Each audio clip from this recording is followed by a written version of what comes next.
very much. Is it on? Do you hear me? Yes? No. Should be okay. Thank you very much for inviting me, and I'm very pleased to have the opportunity to speak here to you today.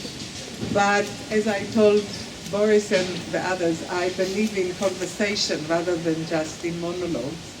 And while I hope to share with you what I believe are some of the central issues that are causing these radical changes, not only in Britain and not even just in Europe, but it's all a result of interactive processes that are happening all over the globe.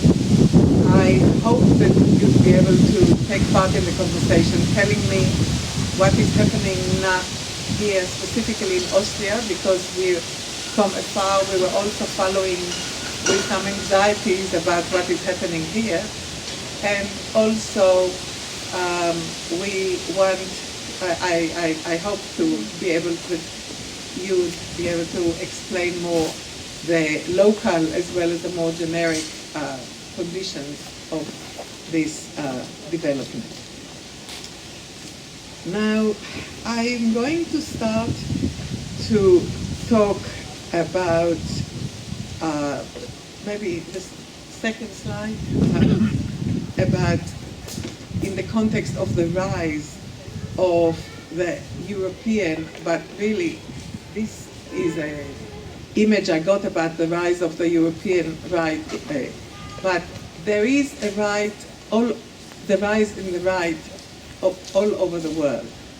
At least in Britain, I don't know what the situation in Vienna, the left find themselves in a very, and the liberal center, find themselves in some kind of a quandary, because some of the most dangerous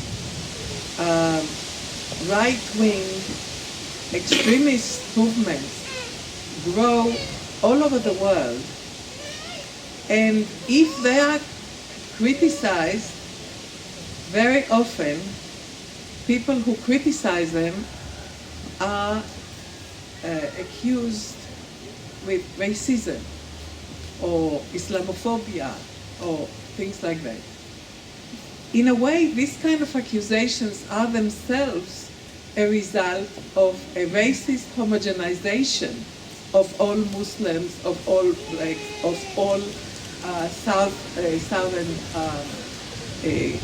people, because it is perceived that if you are criticizing particular group, particular politics, particular organization, then in a way you are accusing all Muslims, all Southerns, all others.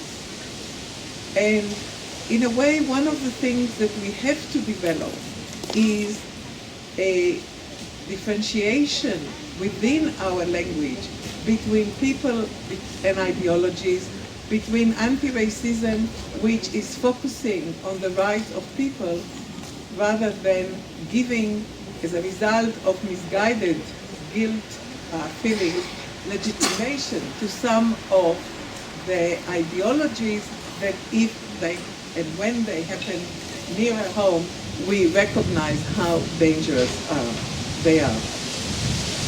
But whether in Europe and whether in some other ways outside the globe, I think what is happening is that there is a rise of what is becoming called autochtonic. Hopefully I'll warm up. Oh, I feel like I just need knitting needles. Okay. Some of the politics that we see now that are called autochtonic politics are different than all the extreme right politics. And one of the interesting things is that many of these autochtonic political organizations take pride in always telling us, oh, we're not racist.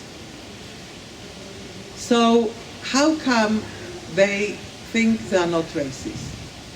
Because some of the ideologies of racism are constructed as if what we are talking about are about different races. And indeed, some of the most important racist ideologies of the 19th and 20th centuries have been constructed around notions of races. But racism can be constructed against and around any kind of boundaries which differentiate people between us and them, us and the others. And while some of the racist ideologies are built around racial origin or origin in particular locale or a particular ethnic group or particular religion, any kind of a signifier of boundaries which can divide people to us and them can be used in order to elicit racialization. Racializations, as I said, divide people to us and them. Racist ideologies can have two ultimate logics. One logic is of exclusion, which in the most extreme form, as we know, also lead to genocide and physical annihilation. The other logic of it is of exploitation, which is the most ultimate form, brings to slavery. Different forms of racism and racializations can affect us and emphasize one rather than the other, although in practical terms, very often one is accompanied with the other. Autochtonic kind of politics very much are elastic or empty kind of category. Some people said if they turn to the local from the global, the only common message there is we were here before you and therefore you belong and you do not belong. And as I'll talk about it more in terms of Brexit, we will see that this kind of politics can pretend it's not racist, can include people who are themselves from racialized minorities or sexual minorities and other kind of excluded groups in other in other ideologies. And one of the interesting things, of course, in this kind of discourses, that some forms of ideologies become more hegemonic than others, but at the same time, we are not excluding or not doing away with all the forms of racializations. And again, I'll show it when I talk about Brexit. I would like to claim that autochtonic politics are a particular form of political project of belonging. I would like to differentiate between belonging and the politics of belonging. While belonging is about feeling safe, feeling entitled for particular rights, for particular role, and it is composed from emotional, but also cognitive and also normative dimension. Politics of belonging are the political projects which construct these feelings of belonging around particular collectivities, around particular signifiers of belonging.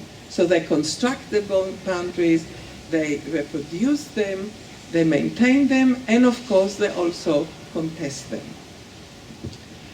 So what the contestations can be, for example, is whether a Jew can be a German, a black can be British, a Muslim can be European. These are all contesting political projects of belonging, which include and exclude different kind of people. Also, of course, different political projects of belonging can have the boundaries more permeable and some more than others. For example, when Enoch Powell in Britain said that a black baby born in London does not become English, this was absolute non-permeable boundary. It depends about, the racial origin, the color of the skin. But when you have, for example, a different kind of political project of belonging, which says you can belong to us if you forget you have a different culture or a different religion and a different language, then this is, again, a political project of belonging, which differentiate between those who belong or not, but it is more permeable because some can move from one side to the other. Now, what I would like to argue is that the recent rise of autochthonic politics of belonging, which affects so much of the global, European, and local politics, relates to what I was calling, and this is the next slide, the double crisis of governability and governmentality. And I know that it sounds kind of like big words and there's no intuitive meaning to them, so I want to spend a little bit of time explaining what I mean by that. First of all, what do I mean by a crisis of governability?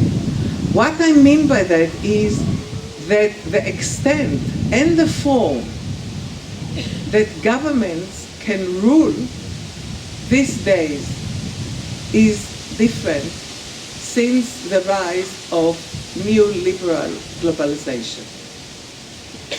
There is a lot of discussion, and that's the next slide, about the effect of neoliberal globalization on polarization of inequality. A lot of talk about the 1% versus the rest. How, as a result of neoliberal globalization, the result of deregulation, there have been so much accumulation that 1% can control most of the resources in the world. What is less talked about is that as a result of deregulation and globalization and the rise of multinationals, it is not just that people have very different amounts of resources, but also if you combine the economic powers of all the states in the world, all their resources, already a few years ago, it was between 60 to 70 trillion dollars. If you combine the economic resources of all the multinationals, you come to a number of 600 to 700 trillion dollars. In other words, the economic powers of multinationals is about 10 times more than of all the governments of all the states in the world. And that includes the United States and China and Britain and Germany and all the richest states in the world. Which means that the relative power of states versus multinationals has changed very much. Interestingly, historically, of course, this has been a result of acts of state. A lot of it we know about Thatcher and Reagan and the deregulations in the 70s. But what people think less often is about the act of companies, this LTD that happened, about limited liability. Originally, when the application came in a court to the United States, there was a very small majority which agreed to this transformation. And the court agreed, believing that this will enable economic development much easier. And of course, it has been, because it means that there is no personal risk to the people that run the various economic endeavors. Because if they fail, it's not their liability. Moreover, if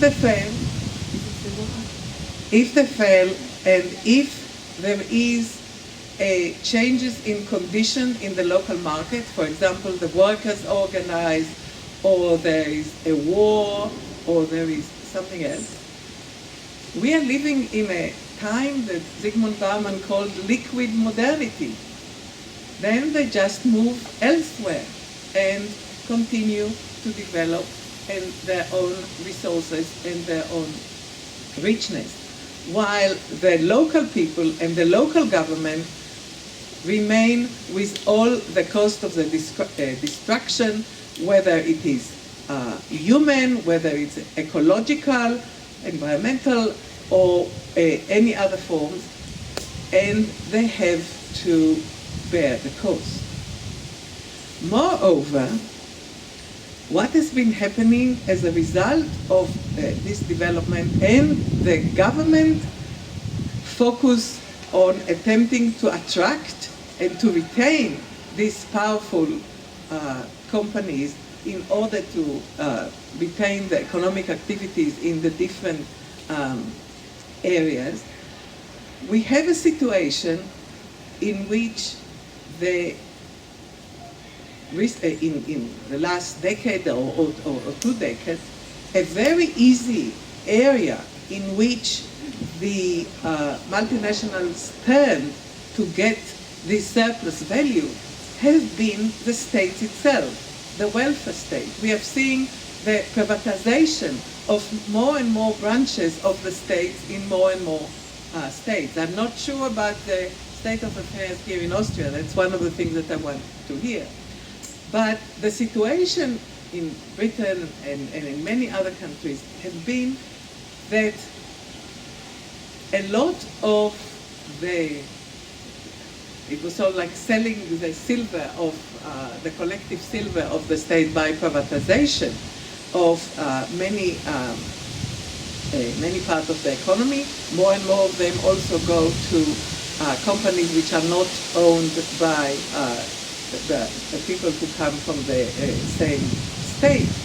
But in addition to it, you see an entanglement of the private and the public domain, so it is not possible anymore to separate between them. This is one of the main reasons that in the crisis of 2008, the states used taxpayer money in order to salvage the banks, because there was such an entanglement between the resources of the state and private resources that they could not allow the banks just to close down in the same way that happened in the 20s or whatever, because it went to the heart of the economic life in the country. The other side effect is that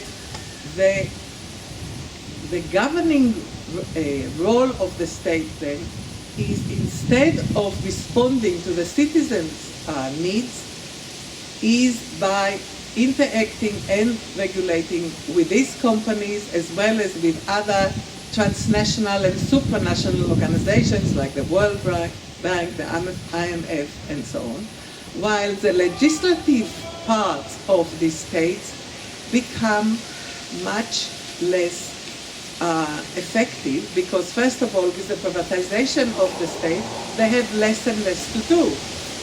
And in a way, this has created a growing distance between government, elected parliaments especially, and the citizens. And this is how we come to the other aspect of this double crisis, which is governmentality. Because neoliberalism tried to create, as Foucault and others have kind of extended, a type of governmentality in which the citizens will stop expecting the state to provide, but will try and take responsibility for their own life. If they are not successful, it is their responsibility. If they fail, it's because something is wrong with them rather than the system. If they are unemployed, etc., etc. But of course, there is a tipping point in which people stop buying it. What they realize is that it is the system, the government, the society. And whatever they're going to vote, the government more or less are going to do the same for the reasons that I talked about for the crisis of governability. So they stopped voting, they stopped caring what is happening in the state. They are turning to other forms of engagement or other form of alienation. And again, when I'll talk about Britain, we will see how this had a very important role in influencing the result of the Brexit. So, what is happening is that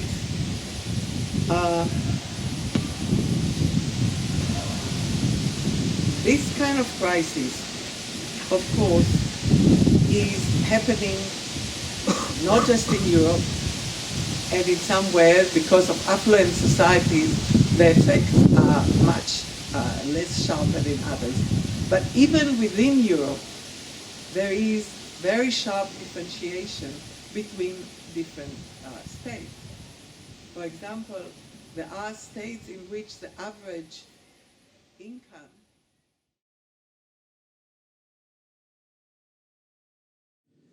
actually do not use the term of activist or the identity of an activist for myself, but I'm very often labeled as an activist, and I think that just comes from the case that I just relate my work to a lot of activist movements, the social movements, and I'm doing work these movements can also use in order to support their political struggles, and I think therefore the term of activist has validity, but yeah, I call myself rather an artist and filmmaker because I think these are the two central lines from my work. So thanks for this parting question. I was actually asked to speak in German, so I will just switch now to German. I hope that's okay for everyone. But the film in any case will be a film with English subtitles. So if in the case there are some people who cannot follow German, at least you can check out the film. Ja, also der Film, der trägt den Titel Occupy, Resist, Produce, und der wurde in Zusammenarbeit mit dem Politikwissenschaftler und Soziologen Dario Azzellini realisiert. Das ist ein Film über besetzte Fabriken unter Arbeiterkontrolle. Also eigentlich ist Occupy, Resist, Produce ein ganzer Zyklus von Filmen. Bisher sind es 3 Filme, die realisiert wurden. Das ist ein Zyklus, der noch nicht abgeschlossen ist und der in der nahen Zukunft auch erweitert und fortgeführt werden soll. Besetzung von Fabriken ist etwas, was sehr oft vorkommt. In dem Fall geht es jetzt praktisch über das hinaus, dass Fabriken besetzt werden, um zum Beispiel für höhere Löhne zu kämpfen oder bestimmte bestimmte arbeits- oder sozialrechtliche Standards zu verbessern oder um etwa zu kämpfen, dass praktisch die Produktion eines Teils der Fabrik oder der gesamten Fabrik in ein anderes Land transferiert wird. In dem Fall sind es Besetzungen, die vielleicht auch so einen Ausgangspunkt gehabt haben, die aber dann ab einem gewissen Zeitpunkt eine Radikalisierung erfahren haben und wo es sich dann in diese Richtung entwickelt hat, dass praktisch die früheren Besitzer der Fabrik verwiesen wurden und die Arbeiter und Arbeiterinnen die Produktion wieder in die Hand genommen haben und wieder zum Produzieren begonnen haben, selbstverwaltet. Und Entscheidungen werden in Versammlungen auf ihre demokratische Weise von den Arbeitern gemacht. Es gibt praktisch keine Bosse mehr. Das ist jetzt auch nichts ganz Neues. Auch ich habe bereits vor 10 Jahren mich praktisch auf Worker-Controlled Factories, also von Arbeitern kontrollierte Fabriken in Venezuela konzentriert. Das war damals auch, also die Aufnahmen sind 2005 durchgeführt worden, der Film ist 2006 fertig geführt worden. Das war auch eine Arbeit, die in Zusammenarbeit mit dem Dario Azzellini entstanden ist. Und jetzt kommt halt immer sehr stark auf den Kontext an. Also damals in Venezuela ist es praktisch ein Teil von diesem sogenannten bolivarianischen Prozess gewesen, wo so ein Prozess der Besetzung und Selbstverwaltung von Fabriken auch die bestimmte Funktion gehabt hat, also innerhalb des gesamten Prozesses auch einfach wieder mehr Industrie und mehr Produktion im Land halt zu verordnen und durchzuführen, um auch eben die Wirtschaft zu stärken und von dieser in Venezuela sehr dominanten Erdölabhängigkeit wegzubringen. Hier, also damals, wie wir 2005, 2006 in Venezuela gearbeitet haben, hat es außerhalb von Lateinamerika so gut wie gar keine besetzten Fabriken gegeben. Und wenn mal hin und wieder ein Beispiel aufgetaucht ist, dann ist das sehr bald auch wieder von der Bildfläche verschwunden. Aber in Erinnerung hat es gar keine länger andauernde besetzte Fabrik unter Arbeiterkontrolle in Europa zum damaligen Zeitpunkt gegeben. Das hat sich hier in Europa durch die Wirtschaftskrise nach 2008 sehr stark geändert und es sind eigentlich an verschiedenen Orten Fabriken aufgetaucht, die von Arbeitern praktisch besetzt und dann wieder in Richtung einer Produktion geführt wurden. Das hängt, glaube ich, primär damit zusammen, dass in Zeiten der Krise, wenn Fabriken schließen, in sehr vielen Städten Arbeiter und Arbeiterinnen das Gefühl gehabt haben, dass sie nie wieder einen Job jetzt in den von ihnen erlernten Tätigkeitsfeld bekommen würden, wenn sie das nicht selber in die Hand nehmen würden und Produktion selber weiterführen und in eine andere Richtung von Produktion gehen würden. Also die Alternative ist dann sehr oft eigentlich nur so den informellen Arbeitssektor abzugleiten oder im Taxi zu fahren oder so ähnliche Sachen zu machen, die in der Regel sehr oft von der Qualifikation entfernt sind und auch einen ganz gravierenden Einkommensverlust bedeuten würden. Also die Fabriken, die wir uns jetzt angeschaut haben, im Moment sind es noch 3, davon sind 2 in Italien und die letzte, die ich dann als Film, ein 31 Minuten langer Film zeigen werde, das ist die Biomé-Fabrik in Thessaloniki in Griechenland. Das ist wahrscheinlich auch das im Moment bekannteste Beispiel einer von Arbeitern geführten Fabrik, wo halt wirklich demokratische Versammlungen entschieden wird und wo es auch eine Fragestellung praktisch von Besitz gibt. Das ist auch etwas ganz Zentrales oder auch ein Auswahlkriterium praktisch, warum wir uns gerade für diese Fabriken und nicht andere entschieden haben.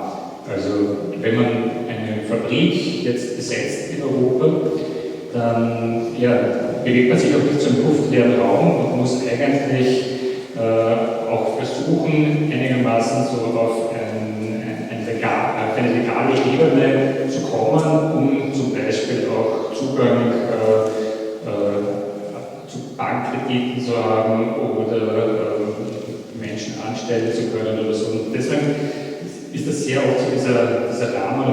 diese Form von einer Kooperative.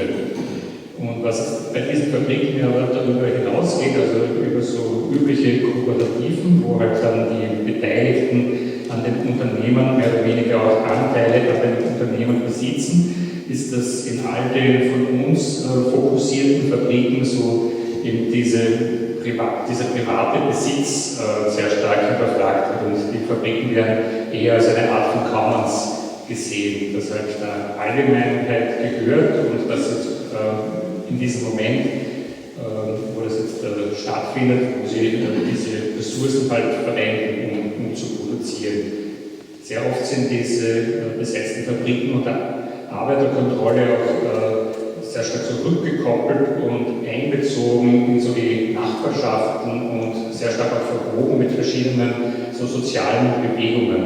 Also diese besetzten Fabriken sind eigentlich nie so im luftleeren Raum, sondern sind einfach ein Teil von sind als Teil von sozialen Kämpfen auch zu sehen und agieren auch als ein solcher. Die erste Fabrik, die der Dario Azzellini und ich uns angeschaut haben und eben dokumentiert haben, dann einen Film daraus produziert haben, ist die Fabrik Primaflo. Wir haben die Mitte 2014 aufgenommen.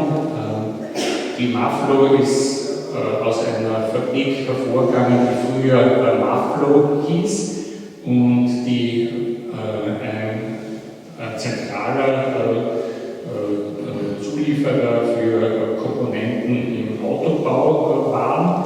Und in der spezifischen Fabrik in Mailand sind vor allem so Röhrenbestandteile von Klimaanlagen hergestellt worden, die zum Großteil für BMWs praktisch hergestellt wurden. Und das liegt schon einige Jahre zurück, ich glaube 2011, wenn ich mich da richtig erinnere, hat sich das eben zugetragen, dass die Arbeiter auf ihren so ganz regelmäßigen Ferien oder Betriebsurlaub im Sommer gegangen sind und wie sie dann nach diesen 4 Wochen oder so zurückgekehrt sind, haben sie mehr oder weniger ihre Fabrik gesehen, dass sie geschlossen wurde, ohne dass sie vorher informiert wurden, was jetzt eindeutig auch gegen die italienischen Gesetze, also denen widerspricht. Und außerdem haben sie gesehen, dass der frühere Besitzer die gesamte Fabrik ausgeräumt hat. Das heißt, alle Produktionsmittel, die in der Fabrik waren und mit denen halt diese Teile von den Klimaanlagen produziert wurden, die sind alle aus der Fabrik abgezogen worden und nach Deutschland transferiert worden, wohin die Fabrik verlagert wurde. Und auf jeden Fall haben diese Arbeiter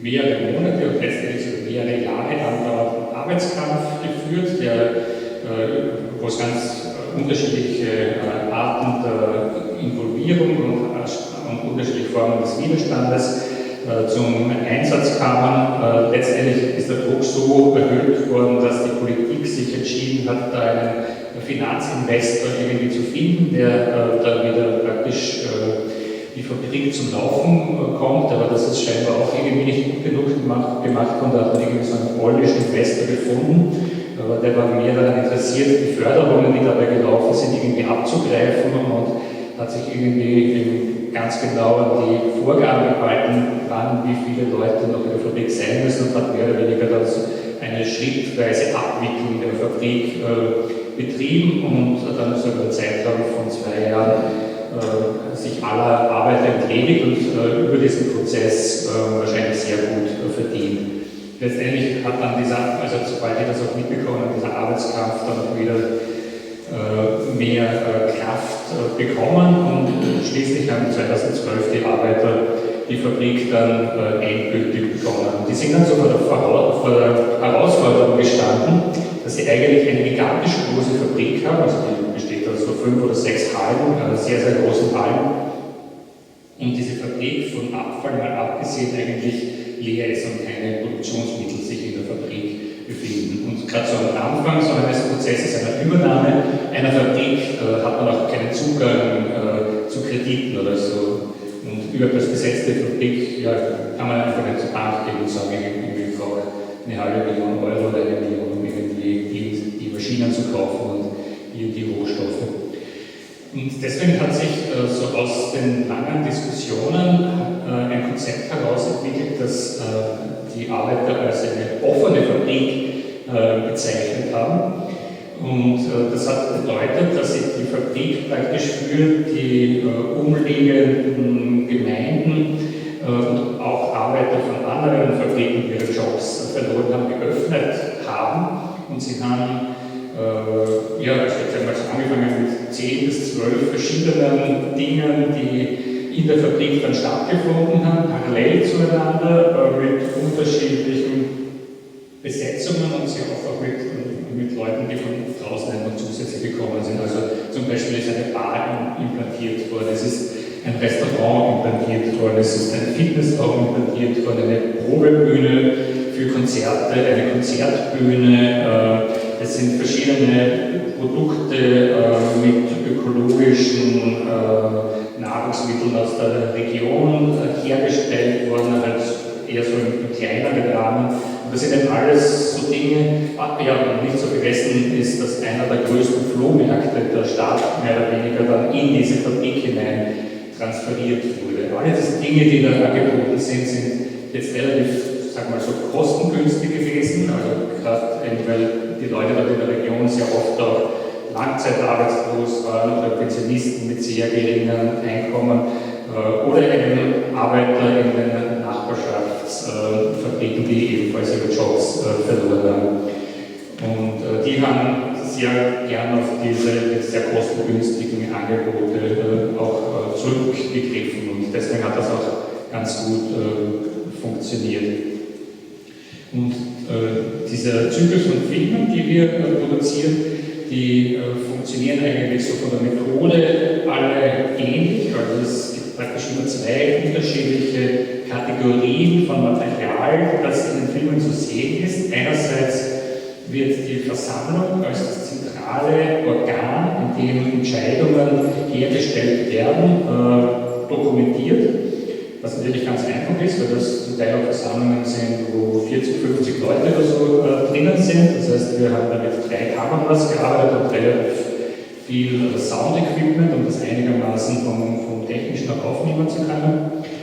Und dann haben wir aber auch noch so kleinere Gesprächsrunden durchgeführt, wo wir eine Gruppe von Arbeitern und Arbeiterinnen, in der Regel 5 bis 6 Personen, gebeten haben, auf Fragen von uns zu reagieren, wo es eigentlich primär darum ging, jetzt einerseits so diese Geschichte des sozialen und politischen Kampfes dieser Fabrik eben aufzuzeigen, dann darüber zu sprechen, auf welchen ökonomischen Grundlagen die Fabrik heute läuft, was da Probleme sind und auch was die Ausblicke so in die Zukunft sind und so die zentralen Schritte, die da auch noch irgendwie genommen werden müssen, um das auch noch weiter zu professionalisieren oder auf irgendein anderes Level zu bringen.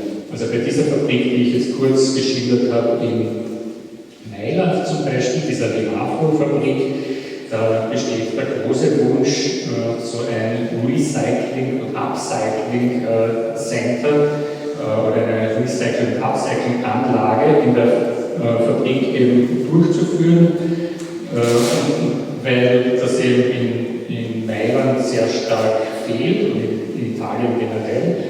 Und da versuchen sie einfach verschiedene Abkommen auch so mit der Stadtverwaltung zu treffen, um einerseits die dafür notwendigen Rohstoffe in den Müll zu bekommen, aber dann auch einen Kredit zu bekommen, um die dafür notwendigen Anlagen praktisch auch eben anschaffen zu können. Und das ist irgendwie schon ein längerer Prozess, also zu dem Zeitpunkt, wo wir gefilmt haben schon so kleinere Sachen stattgefunden, so dass irgendwie Kühlschränke und Fernseher und Computer zerlegt und zum Teil wieder auch repariert wurden oder dann einfach zerlegt und in den Einzelteilen dann halt entsprechend entsorgt wurden.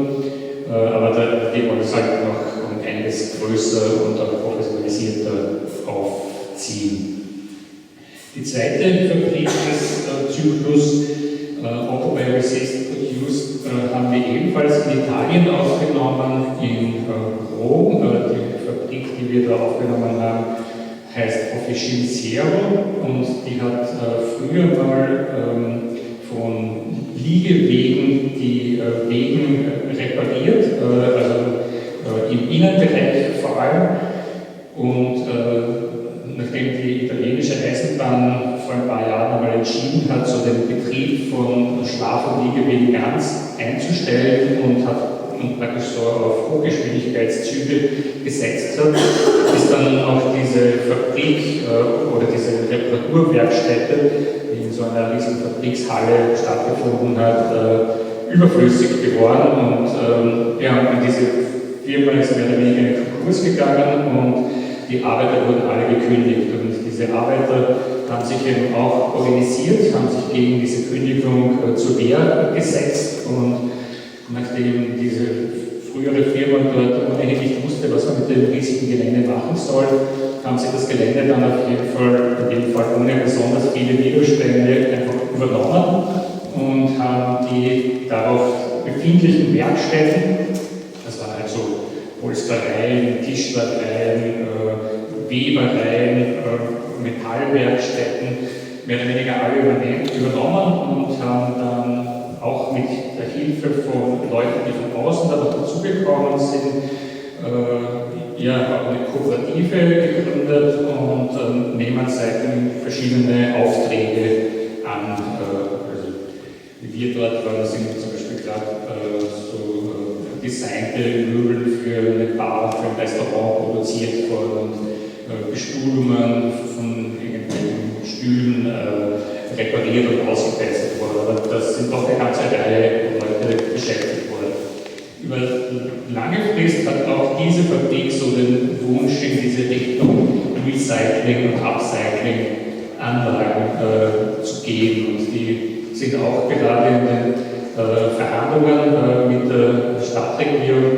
Und ich glaube, eine Woche nachdem wir mit unseren Filmen dort fertig waren, hat sich irgendwie so die Nachricht herumgesprochen, dass die Verhandlungen abgebrochen werden mussten, weil der Verhandlungspartner der Stadtregierung wegen Zugehörigkeit zur Mafia irgendwie eingesperrt wurde und was dann irgendwie den Verhandlungsprozess leider wieder um Monate oder so zurückgeworfen hat, weil dann auf einmal ihr Gegenüber, mit dem sie gedacht hatten, dass sie eigentlich schon relativ weit sind, abhanden gekommen ist und dann mussten sie mit dem Nachfolger praktisch wieder von vorne anfangen. Genau, und der dritte Film, das ist der Film, den wir jetzt sehen werden, der ist eben in Thessaloniki in Griechenland aufgenommen worden. POE heißt diese Firma, während bei allen anderen Fabriken es praktisch so eine Art Gender Balance auch gibt von den Leuten, die da irgendwie zu Wort kommen, ist das jetzt eine Fabrik, die früher so Rohstoffe oder Baumaterialien für den industriellen Bau praktisch hergestellt hat und auch industriell gefertigte